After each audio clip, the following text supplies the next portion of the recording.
There are moments in your life that arrive disguised as something ordinary. They don't announce themselves with thunder or a blinding flash of light. They slip in quietly, through the digital blue glow of a phone screen in the dead of night. A handful of words that rearrange the entire architecture of your world. For me, that moment came at 3:17 in the morning, a time that belongs only to insomniacs, emergency room doctors, and people whose hearts are in pieces. The vibration of my phone on the nightstand was a dull, insistent buzz against the wood, a sound so familiar it was almost part of the silence. I fumbled for it, my eyes gritty with the residue of a shallow, dreamless sleep. The screen flared to life, painfully bright, and the name on the notification made my heart perform a slow, heavy lurch into my throat. Ethan. The message itself was simple, a stark admission against the dark interface. Can't sleep. I stared at it for a long moment, the words seeming to float, unmoored from context. My mind, still thick with sleep, tried to sort through the possibilities. A bad dream, a stressful deadline at his consulting job, the lingering ghosts of his recent breakup. I typed back a reply, my thumb clumsy and slow. Everything okay? It was a safe question, the standard issue response of a concerned friend. I watched the three little dots appear and disappear, a frantic, anxious pulse. He was typing, deleting, retyping.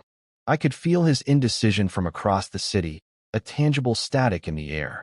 Finally, a new message appeared, and this one was different. This one was not ordinary. Can I come over? I need you. I need you. Not, I need to talk, or, I need a distraction, just you. The words were a direct hit, bypassing all the carefully constructed walls I had spent years building around my heart.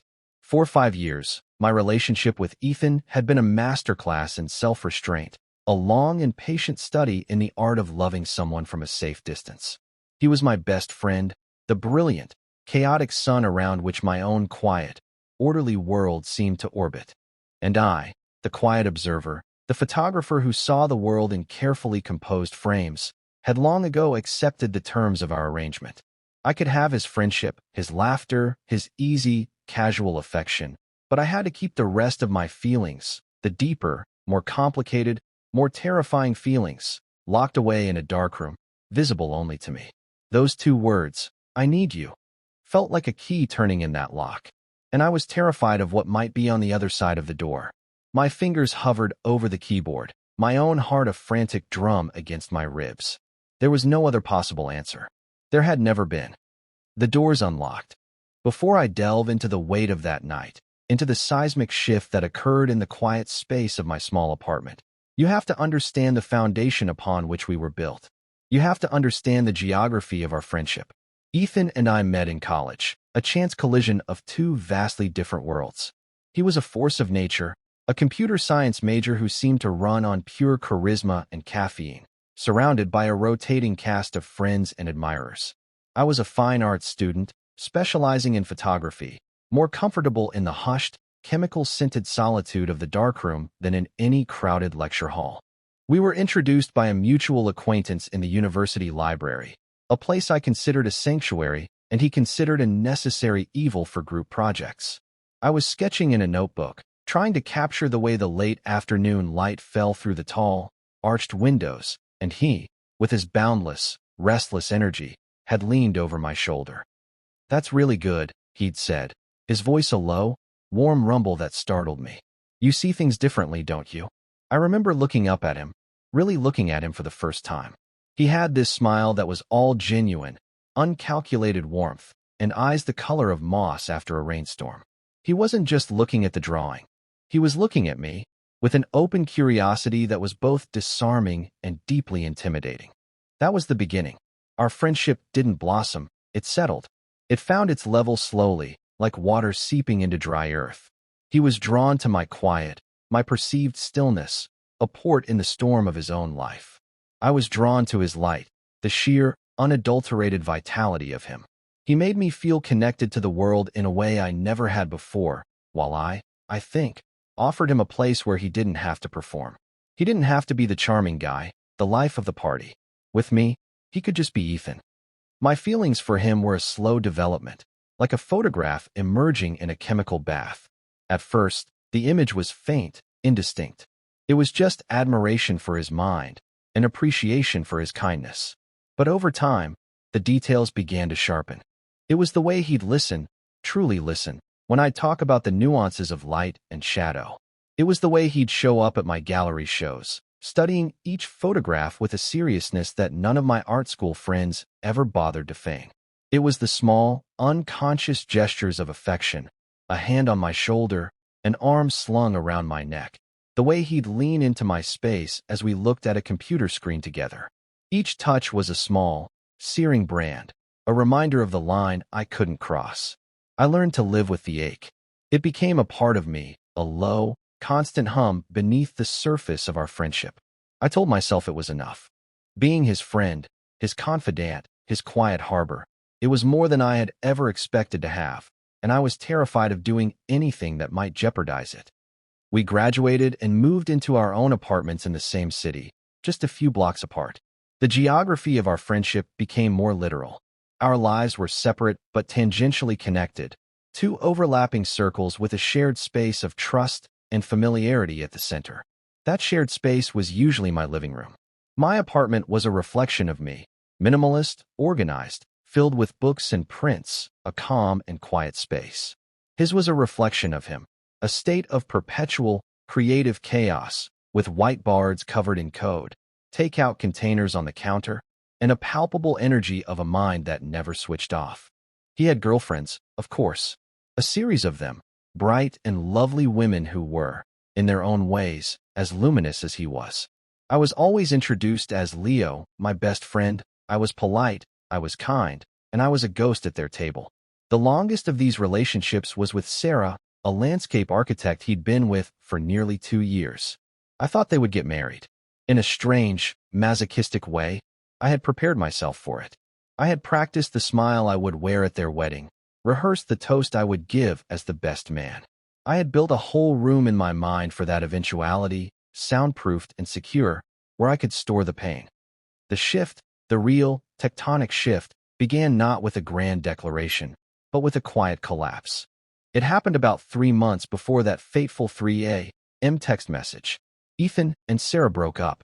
It wasn't a dramatic, explosive ending, but a slow, sad erosion of something that had once seemed so solid. He showed up at my door late one Tuesday night, his face pale and drawn. He wasn't crying. He just looked hollowed out, as if someone had reached inside him and scooped out everything that held him together. He didn't say much. He just walked in, sank onto my couch, and stared at the opposite wall, his hands dangling between his knees. "It's over," he said to the empty space. I didn't press for details. I just sat with him in the silence, a silent sentinel. I made him tea, which he held in his hands until it went cold. I put on a movie, some mindless action film with a simple plot and lots of explosions, something that required no emotional investment. Sometime after midnight, I looked over and he was asleep, his head tipped back against the cushions, his mouth slightly open. He looked younger, more vulnerable than I had ever seen him. A deep, protective instinct washed over me, so fierce it was almost painful. It was intertwined with that other feeling, the selfish, hopeful, terrible feeling that whispered, "He's here with you now." I hated myself for it. I gently took the cold mug from his slack grip and draped a blanket over him. I watched him sleep for a long time before retreating to my own bed, my mind a battlefield of conflicting emotions. I was his friend, and his heart was broken. That was supposed to be the only thing that mattered. But it wasn't. That night was the beginning of the ritual. It started subtly. A week later, he texted me. Movie night. I agreed, of course. He came over with pizza, and we settled onto the couch, falling back into our old, easy rhythm. But something was different. The space between us felt charged. He was quieter, his usual vibrant energy muted, replaced by a kind of weary restlessness. And again, halfway through the second film, he drifted off to sleep. This time, his head listed to the side, coming to rest gently on my shoulder. My entire body went rigid. I stopped breathing. I could feel the weight of his head, the soft scratch of his hair against my neck, the warmth of him seeping through the fabric of my t-shirt. It was the most exquisitely agonizing moment of my life. Every nerve ending was on high alert. I was hyper-aware of the scent of his shampoo, a clean, sandalwood fragrance. I could hear the soft, even rhythm of his breathing. My own heart was hammering against my ribs, a frantic, wild bird trapped in a cage. I sat there, completely still, for over an hour, my arm going numb, my muscles screaming in protest. I was terrified that if I moved, I would break the spell, that he would wake up, realize what he was doing, and pull away with an embarrassed apology, erecting a new wall between us that I would never be able to dismantle. So I stayed, a living statue, until the credits rolled and the screen went black. I didn't want to wake him. I couldn't bear to. I managed, with painstaking slowness, to shift my weight and ease his head onto a cushion without disturbing him. Once again, I covered him with the blanket and went to my own room, my shoulders still tingling with the ghost of his touch. This became our new normal.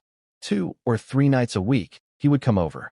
Sometimes with a pretext, help me with this presentation, or my internet is out, but mostly, it was an unspoken arrangement. We would eat, we would talk, we would watch something, and at some point, he would fall asleep. The couch became his unofficial second bed. The act of him falling asleep against me also became part of the ritual. It happened more and more frequently, and with a growing sense of inevitability. He would lean into my space, a slow, gravitational pull, until his head found its familiar place on my shoulder. I learned to anticipate it, to brace myself for the tidal wave of sensation and emotion that would wash over me. I learned to relax into it, to pretend it was the most natural thing in the world. I learned to breathe through the ache in my chest, the desperate, unspoken yearning to just wrap my arms around him and hold him. The ritual was a delicate ecosystem of plausible deniability. For him, it was a source of comfort, a way to combat the loneliness that was so clearly eating away at him. He was exhausted, emotionally and physically, and in my quiet apartment, with me, he could finally let his guard down and rest. For me, it was a form of beautiful, exquisite torture. It was everything I had ever wanted and a constant, painful reminder of what I couldn't have. I analyzed every moment, every gesture, every sigh. I was a detective searching for clues in a case where I was the only interested party. Did he lean in a fraction of a second sooner tonight? Was the pressure of his head on my shoulder a little heavier, a little more deliberate? It was madness. I was cataloging the minutiae of our interactions like they were sacred texts, trying to divine a meaning that probably wasn't there. I was building a cathedral of hope on a foundation of ambiguity. Then, the ritual escalated. It was a cold night in late autumn, the kind of night where the wind rattled the window panes. We had finished a movie, and as usual, Ethan was dozing against me. I was about to begin the delicate process of transferring him to the cushion when he stirred, mumbling something into my shoulder. "What was that?" I asked softly. He shifted, lifting his head. He blinked at me, his eyes clouded with sleep. "Couch is killing my back," he murmured, his voice thick and groggy. He stretched, wincing as he arched his spine. "God, I'm getting old." I felt a pang of guilt. "Sorry, man. It's not exactly a Tempur-Pedic." He looked around the room. Then his gaze landed on the closed door to my bedroom. A long, silent moment passed between us. The air grew thick with unspoken possibilities. I could feel my pulse quicken, a familiar, frantic rhythm. I knew what he was thinking. I knew what he was about to ask. And I knew I should say no. I should protect myself. I should protect the fragile equilibrium of our friendship. "Hey, Leo," he began, his voice hesitant. "This is going to sound weird, but would it be insane if I just crashed in your bed? I can take the far side. I promise I won't snore." Much he tried for a smile, but it didn't quite reach his eyes. It was a mask for his own vulnerability, his own exhaustion. My mind raced. Every rational thought screamed danger. This was a new threshold, a door I had never allowed myself to even approach. The couch was one thing. It was a public space, in a way. It came with a built-in buffer of plausible deniability. A bed was different. A bed was an intimate landscape, a territory with its own unspoken rules and borders. To share that space would be to invite a new level of intimacy, a proximity that I wasn't sure my carefully constructed composure could withstand. But then I looked at him, at the deep, weary lines around his eyes, at the way he was hugging his arms around himself as if to hold his own fractured pieces together. He looked so lost, and he had come to me to feel found. How could I turn him away? "Yeah," I heard myself say, the word feeling foreign in my own mouth. "Yeah, of course. It's fine. That first night was an exercise in suspended animation. My queen-sized bed, which had always felt spacious, suddenly felt like a tiny, precarious raft in the middle of a vast, dark ocean. I gave him a fresh t-shirt and a pair of sweatpants to sleep in, and while he was in the bathroom changing, I stood by the bed, my heart pounding. "This is a mistake," a voice whispered in my head. "A terrible, wonderful mistake." He came back into the room, looking small and uncertain in my clothes. He slid under the covers on the far side of the bed, keeping a careful, respectful distance. He turned his back to me. "Thanks, Leo," he said to the wall. "Seriously, this means a lot." "It's no problem," I managed, my voice tight. I got into my own side, my body rigid. I lay on my back, staring up at the ceiling, every sense heightened. I could feel the subtle dip in the mattress from his weight. I could feel the faint warmth radiating from his body across the small gulf of cotton sheets between us. I could hear his breathing, deeper and more even now, as he finally began to relax. I did not sleep. I lay awake for hours, listening to the sounds of the city outside, listening to the sound of my best friend, the man I loved, sleeping beside me. It was the loneliest and most profoundly connected I had ever felt in my entire life. I felt like an astronomer who had spent his entire life studying a distant star through a telescope and had suddenly found himself standing on its surface. The proximity was terrifying. The heat was unbearable, and the beauty of it was enough to break my heart.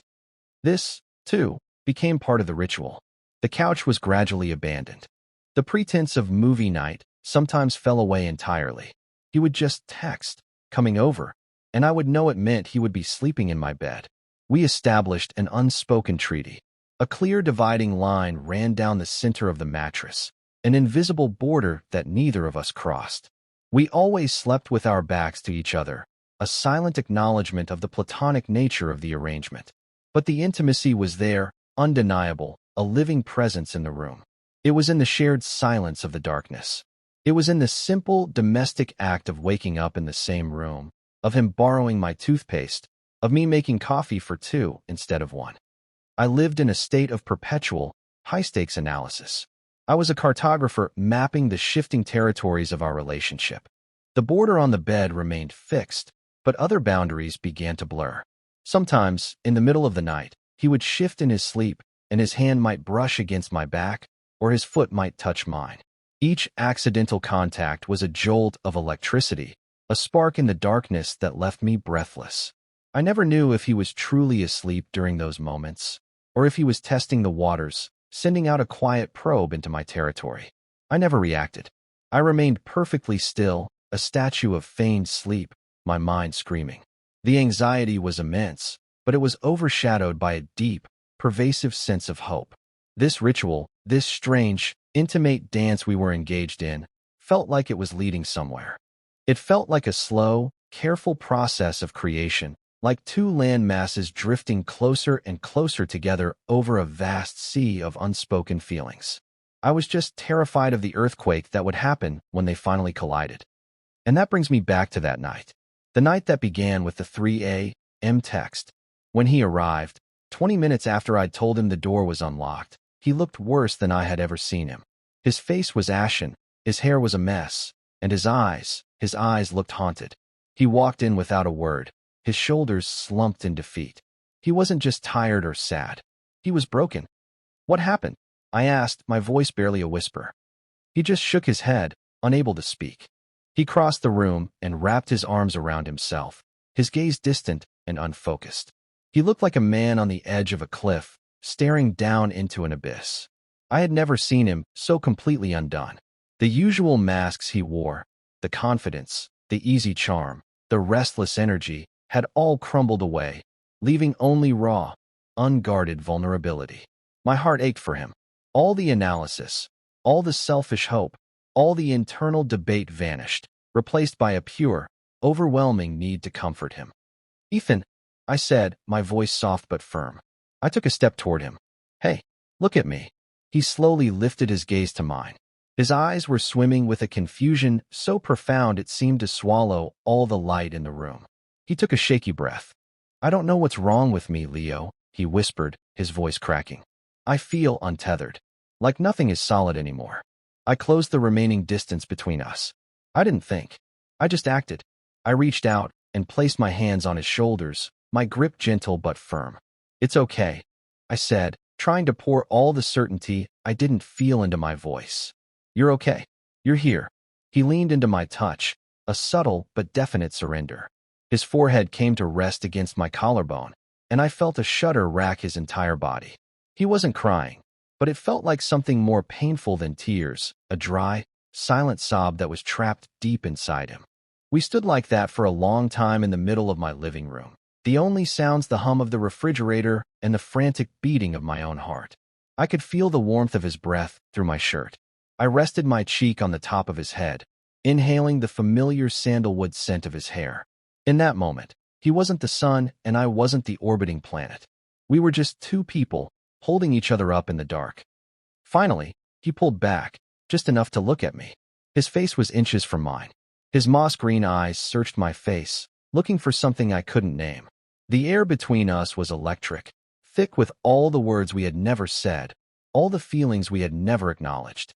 The room seemed to shrink, the world outside falling away until there was nothing but the small, sacred space between us. This was it. This was the collision. The earthquake I had been both dreading and praying for. His gaze dropped to my mouth, and then back up to my eyes. It was a question, asked in a language older than words. My own breath hitched in my throat. This was the moment of truth, the point of no return.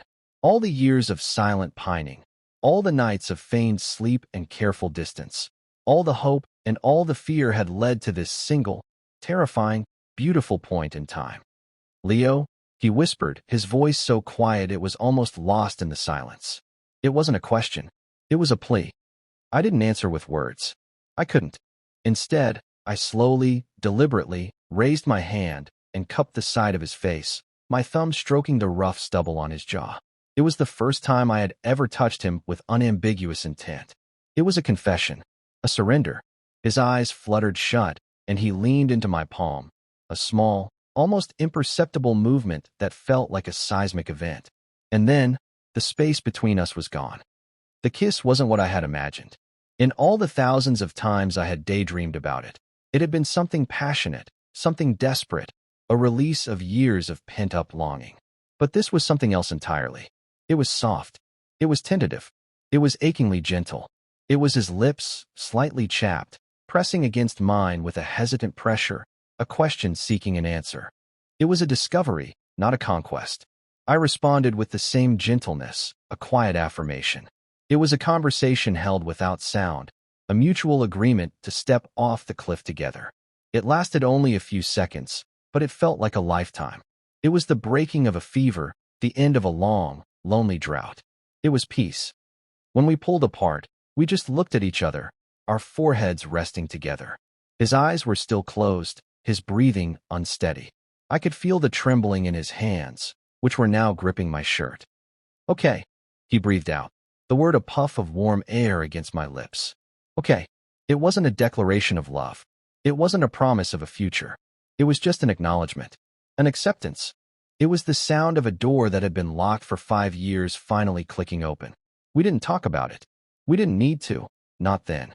The silence was filled with a new kind of understanding. I led him to the bedroom, and for the first time, there was no invisible border down the middle of the mattress. He curled up against me, his head on my chest, his arm draped over my waist. I wrapped my own arms around him, holding him close. The feeling of his body pressed against mine, of his steady breathing against my ribs, was the most profoundly calming sensation I had ever known. The long, agonizing ache in my chest, the constant companion of my love for him, finally began to dissolve. It was replaced by a quiet, fragile, and deeply hopeful sense of peace. For the first time in months, we both slept through the night. The morning after was a study in quiet terror. I woke first, as the pale gray light of dawn began to filter through the blinds. Ethan was still asleep, tangled in my limbs, his face peaceful in a way I hadn't seen it in months. The reality of what had happened settled over me, not as a warm blanket, but as a cold, heavy weight. We had crossed a line, a beautiful, terrifying, irreversible line, and I had no idea what came next. All the anxieties I had held at bay the night before came rushing back in a tidal wave. What if it had been a mistake? A moment of weakness born from his grief and loneliness? What if he woke up and regretted it? What if I had just become a different kind of comfort object, a temporary solace he would discard once he felt whole again? The cathedral of hope I had built felt perilously fragile, as if a single wrong word could bring it all crashing down. I lay there for what felt like an eternity, afraid to move, afraid to breathe. I watched the light change, tracing the patterns it made on the wall. I cataloged the feeling of his weight against me, trying to commit it to memory in case it was the last time I would ever feel it. Eventually, he began to stir. He mumbled something in his sleep and nuzzled his face deeper into my chest. My heart constricted. Please, I thought, a silent prayer to a God I didn't believe in. Please don't let this be a mistake. His eyes fluttered open. For a moment, they were soft with sleep, unfocused. Then, they sharpened. Recognition dawned. And with it, a flicker of something I couldn't decipher. Panic? Fear? He blinked, and the warmth and intimacy of the night before seemed to evaporate from his expression. He untangled himself from me with a sudden, jerky movement, sitting up and swinging his legs over the side of the bed. He kept his back to me. I should go, he said, his voice flat and distant. It was like a physical blow. Ethan, I started, but I didn't know how to finish the sentence. Ethan, what's wrong? Ethan, don't go. Ethan, what did we just do? He stood up and started gathering his clothes from the floor, his movements efficient and detached. He wouldn't look at me. He was rebuilding his walls, brick by rapid brick, and I was on the outside, watching in helpless silence. The shared sanctuary of my bedroom had become a cold, sterile space, charged with a new and terrible kind of tension. I have a meeting, he said, pulling on his jeans. It was a flimsy excuse, and we both knew it. I need to get my head straight. He grabbed his keys from the kitchen counter without making eye contact. He paused at the door, his hand on the knob. For a heart-stopping second, I thought he was going to turn around, to say something, anything, to bridge the chasm that had just opened up between us. But he didn't. I'll talk to you later, he said to the door. And then he was gone. The silence he left behind was deafening. It was heavier, more profound than any silence that had come before. I stood in the middle of my living room, the ghost of his presence still hanging in the air. The scent of him was on my pillows, on the t-shirt I was wearing. The indentation of his body was still on the mattress. But he was gone. The open door had been slammed shut in my face. The hope that had bloomed so brightly the night before shriveled and died, leaving behind the bitter ash of humiliation. I had been a fool. I had misinterpreted everything. The kiss hadn't been a beginning. It had been an anomaly, a momentary lapse in judgment that he was now desperate to undo. The pain was sharp and visceral, a physical ache in my chest that made it hard to breathe. It was worse than the years of silent pining, because for one brief, shining moment, I had allowed myself to believe it was real. The days that followed were a special kind of hell. The ritual was broken. There were no more movie nights, no more late-night texts. My phone remained stubbornly, painfully silent. I sent him a text a couple of days later, a casual, "Hey, how are you doing?" designed to seem as non-threatening as possible. He replied hours later with a single, sterile word. Fine, it was a clear signal. A wall. A boundary. Do not cross. I fell into a gray, muted existence. I went through the motions of my life, working on my photography, meeting deadlines, eating, sleeping, but it all felt like a pantomime. The world had lost its color. I found myself wandering through my own apartment like a ghost, haunted by the memory of him. The couch looked too big, too empty. The space on the other side of my bed was a cold, barren landscape. I tortured myself by replaying the kiss over and over in my mind, analyzing it from every angle, searching for the exact moment where I had been so wrong. Had I been too forward? Had I misread his plea? Had my own desperation been so palpable that he had simply responded out of pity? The uncertainty was eating me alive. The worst part was the erosion of our friendship. In his panic, in his withdrawal, he hadn't just taken away the possibility of a romantic future. He had taken away the past, too. He had taken away my best friend. The person I turned to when my own world felt unstable was the very source of the instability. I had no one to talk to about the fact that the most important person in my life had vanished. The loneliness was an ocean, and I was drowning in it. After a week of this agonizing silence, something inside me shifted. The pain was still there, but it began to curdle into a quiet, simmering anger. An anger at him, for his cowardice, for his carelessness with my heart. But more than that, an anger at myself. For 5 years, I had been passive. I had been the quiet observer, the patient waiter, content to accept whatever scraps of affection he threw my way. I had let him set all the terms, define all the boundaries. And now, because of that passivity, I was left in this unbearable limbo. I couldn't live like this. I couldn't go back to the way things were, pretending that kiss had never happened. And I couldn't move forward into this new, cold silence. The ambiguity had to end, even if it meant forcing a final, painful conclusion. I made a decision. I was done waiting. I was done being a ghost in my own life. I grabbed my keys and walked out of my apartment, my heart pounding a steady, resolute rhythm. I walked the few blocks to his building, my mind strangely calm. I didn't know what I was going to say, but I knew I had to say something. I had to reclaim some part of the narrative. I had to force him to look at me, to acknowledge what he had done, to give me the dignity of an honest ending, whatever that might be. When I got to his apartment, I hesitated for a moment outside his door. The familiar wooden panel felt like a formidable barrier. I could hear faint music from within. I took a deep breath and knocked. The music stopped. I heard footsteps, slow and reluctant. The door opened a few inches, and he peered out. He looked terrible. There were dark circles under his eyes, and he was wearing the same sweatshirt he'd had on 3 days ago. When he saw it was me, his face closed off completely. The flicker of fear was back in his eyes, more pronounced than ever. "Leo," he said, his voice rough. "What are you doing here?" He made no move to open the door further. "We need to talk," I said, my voice steadier than I expected. "Now's not a good time," he muttered, starting to close the door. No, the word was sharp, and it stopped him. I put my hand on the door, not aggressively, but firmly. "No, you don't get to do that. You don't get to kiss me, and then disappear for a week and pretend I don't exist. You don't get to treat me like a mistake you're trying to erase." He flinched as if I'd struck him. He opened the door and stepped back, letting me in. His apartment was in even more chaos than usual. Clothes were strewn on the floor, dishes were piled in the sink. It was the physical manifestation of his mental state. He wouldn't look at me. He just walked over to the window and stared out at the city, his arms crossed tightly over his chest. "I'm sorry," he said, his voice low and strained. "Sorry for what, Ethan?" I asked, my frustration finally bubbling to the surface. "Sorry you kissed me? Or sorry you ran away? Which one is it? Because I really need to know." He was silent for a long time, his shoulders tense. I could see the battle raging within him. The silence stretched, thin and taut, until I thought it might snap. "I don't know," he finally whispered, his voice cracking with a pain that mirrored my own. He turned from the window, and his face was a mask of anguish and confusion. "God, Leo, I don't know. I'm so sorry. I screwed everything up. Why did you run?" I asked, my voice softer now. The anger was gone, replaced by the familiar ache. "Just tell me why."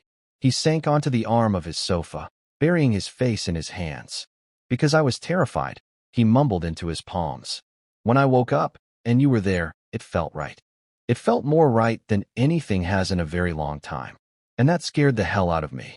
He looked up at me, his eyes wide and pleading, desperate for me to understand. "My whole life, I've had this map," he said, his words tumbling out in a rush. This idea of what my life was supposed to look like. College, job, girlfriend, marriage. Sarah fit on that map. It made sense. And then it fell apart, and I was completely lost. And I came to you, because you're my anchor, Leo. You always have been. You're the one solid thing in my life." He took a shaky breath, his gaze unwavering. "And that night, when I kissed you, it was like I finally understood why. It wasn't just about comfort. It wasn't about loneliness. It was you. It's always been you. I think I've been feeling this for a long, long time, but I didn't have a name for it. I didn't let myself see it because it wasn't on the map. And when I finally saw it, I panicked. I thought I was breaking everything. I thought I was going to ruin the most important friendship I have." I listened, my heart aching with the weight of his confession. All the anger, all the hurt, dissolved in the face of his raw, messy, beautiful honesty. He wasn't a coward. He was just a man who had been handed a new map of the world and was terrified that he didn't know how to read it. He had been just as scared as I was. I crossed the room and sat on the coffee table in front of him. You think you're the only one who's been scared? I asked gently. Ethan, I have been in love with you for 5 years. I have lived in a constant state of terror that I would say or do the wrong thing and lose you. Every time you fell asleep on my shoulder, every night you spent in my bed, I was terrified. And I was happier than I have ever been in my life. The admission hung in the air between us. It was the first time I had said the words out loud. They felt solid, real, undeniable. His face crumpled. The last of his walls came down, and the raw emotion underneath was overwhelming. 5 years, he whispered, his voice thick with disbelief and regret. Oh God, Leo. I'm such an idiot. Yeah, I said, a small, watery smile touching my lips. You kind of are. He reached out then, his hands hesitant, and framed my face. His touch was no longer uncertain. It was deliberate. It was sure. I am so sorry, he said, his thumb stroking my cheeks. I'm sorry for hurting you. I'm sorry for being so blind. It's okay, I whispered. We were both blind. I don't want to be blind anymore, he said, his voice firm with a newfound certainty. I don't care about the map. I need you. He said the words again. I need you, but this time, they didn't sound like a desperate plea in the middle of the night. They sounded like a promise. They sounded like a destination.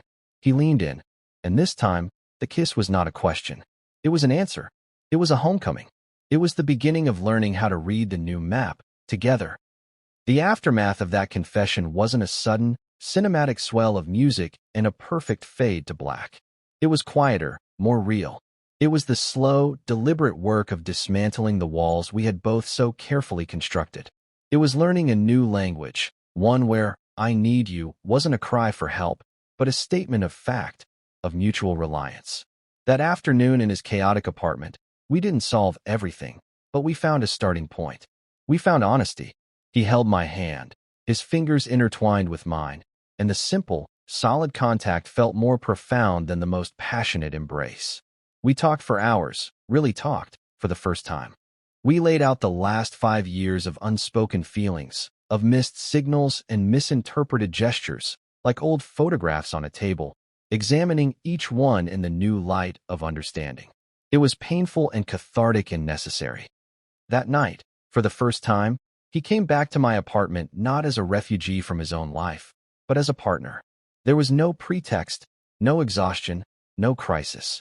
He was there because he wanted to be there, with me. When we got into bed, the space felt different yet again.